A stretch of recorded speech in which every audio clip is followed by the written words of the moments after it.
Bonsoir à tous, voici les principales informations du jour.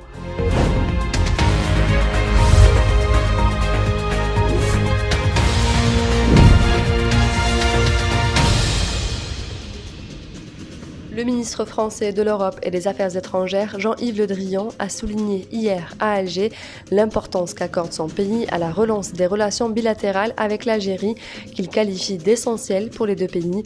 Nous avons poursuivi le travail engagé sur la relance en cours de nos relations bilatérales, a déclaré Le Drian, affirmant à ce titre que les deux pays souhaitaient inscrire ces relations dans la durée avec la perspective d'une réunion prochaine du comité de haut niveau entre les deux gouvernements français et algériens.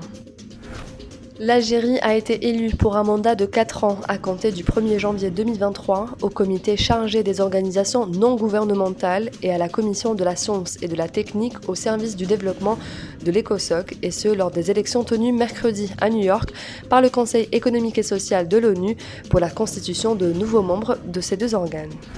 L'Union arabe de football a attribué à l'Algérie l'organisation de la Coupe arabe des nations des moins de 17 ans, prévue du 23 août au 8 septembre prochain. La décision a été prise par l'instance arabe lors de la réunion de son comité exécutif tenue hier soir à Jeddah, en Arabie Saoudite.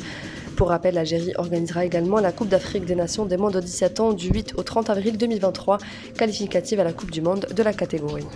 Le Parlement arabe a vivement condamné l'escalade sioniste dangereuse dans les territoires palestiniens occupés, notamment à Jenin et à Al-Quds, réaffirmant que la mosquée d'Al-Aqsa est une ligne rouge que l'entité sioniste ne doit pas franchir. Dans un communiqué publié hier soir, le Parlement arabe a souligné que les incursions dans la mosquée d'Al-Aqsa pendant le mois sacré du Ramadan par les forces de l'occupation sioniste est une atteinte non seulement aux sentiments du peuple palestinien, mais aussi du monde arabo-musulman. C'est la fin de ce journal, merci d'avoir suivi. L'information continue sur notre site www.lesoirdalgérie.com.